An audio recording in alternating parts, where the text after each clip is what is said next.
جناب پروفیسر سعید صاحب، ہمارے اس پروگرام میں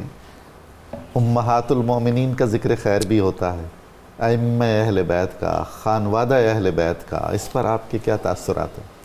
بسم اللہ الرحمن الرحیم، اللہم صلی علی محمد وعلی آل محمد وبارک وسلم۔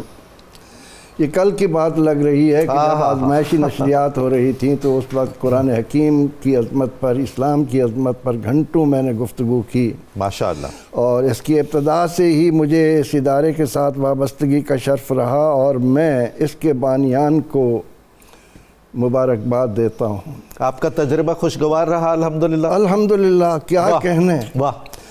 یعنی جس چیز کو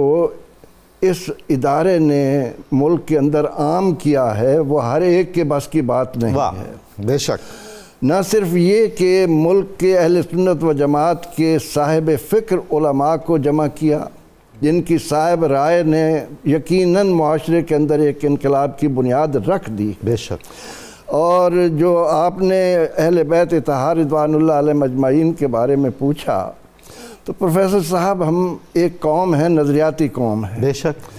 ہمیں یہ بتایا گیا تھا کہ خیرہ نہ کر سکا مجھے جلوہ دانش فرنگ، سبحان اللہ، سرما ہے میری آنکھ کا خاک مدینہ اور نجف۔ مدینہ اور نجف سے جو دوری ہو چکی تھی وہ راستہ اس ادارے نے قوم کو دکھایا ہے۔ کیا بات، خیمہ افلاک کا استادہ اسی نام سے ہے، نبض ہستی تپش آمادہ اسی نام سے ہے، نبی اکرم رحمت عالم صلی اللہ علیہ وسلم جو اصل الاصول ہیں، سبحان اللہ، وجہ تخلیق کائنات ہیں، آپ کا اپنا ارشاد ہے کہ مجھ سے محبت کرو اللہ کی محبت کی بنا پر، اللہ اور میری محبت کی بنا پر میرے اہل بیت اطہار رضوان اللہ علیہم اجمعین سے۔ ہمیں امہات المومنین، آل بیت اطہار، صحابہ کرام رضوان اللہ علیہم اجمعین کیوں عزیز ہیں؟ اس لیے کہ ان کا ایک گہرا تعلق ہے ان کے ساتھ کہ بمصطفیٰ بے رساں خیش لا کے دیں ہماؤس، جہاں ہماؤس کی ساری سرحدیں آ کر مل رہی ہیں، ان سے جب قوم کو دور کر دیا جائے گا تو وہ بکھر جائیں گے۔ اس ادارے نے کمال کر دیا۔ یہ کمی ہمارے نصابات میں بھی تھی اور میں وہی عرض کرنے لگا ہوں کہ میں نے درس نظامی مکمل کیا، اس کے بعد بہاولپور یونیورسٹی میں 2 سال گزارے، پھر پنجاب یونیورسٹی میں 2 سال گزارے، ریاض یونیورسٹی میں 2 سال گزارے سعودیہ میں۔ ان تمام مراحل میں اہل بیت اطہار کا، امہات المومنین کا وہ تعارف مجھے نہیں ملا تھا جو قرآن و سنت کے تقاضے ہیں۔ قرآن و سنت نے جس انداز پر امت کو حضور علیہ السلام کے در پر اور آپ کے اہل بیت اطہار کے در پر ڈالا ہے، اور امہات المومنین یعنی جس امت کو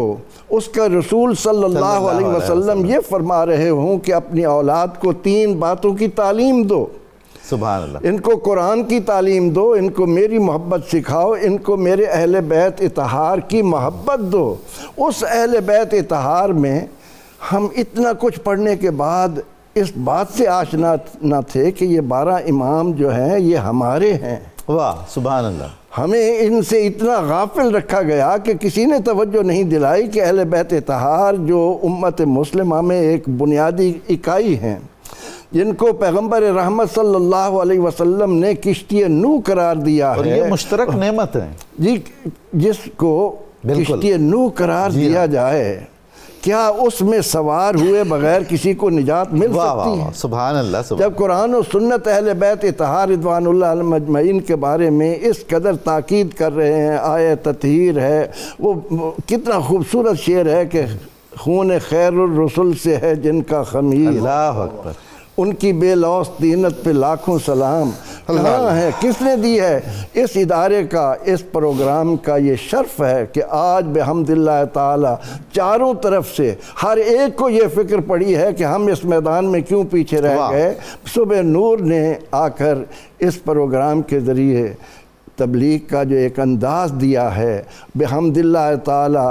نوجوان بھی اور بزرگ بھی اس بات کی طرف آ رہے ہیں کہ جب تک ہم دامن اہل بیت میں پناہ نہیں لیں گے ہمارے لیے نجات کی کوئی راہ نہیں ہے۔ جنت کے سردار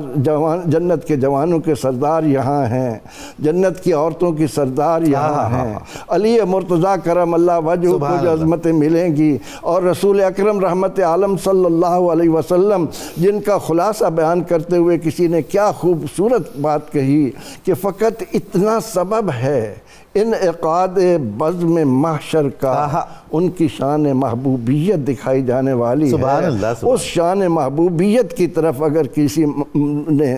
صحیح سمت اختیار کی ہے تو وہ صبح نور ہے، وہ اس کا ایک شرف۔ واہ واہ،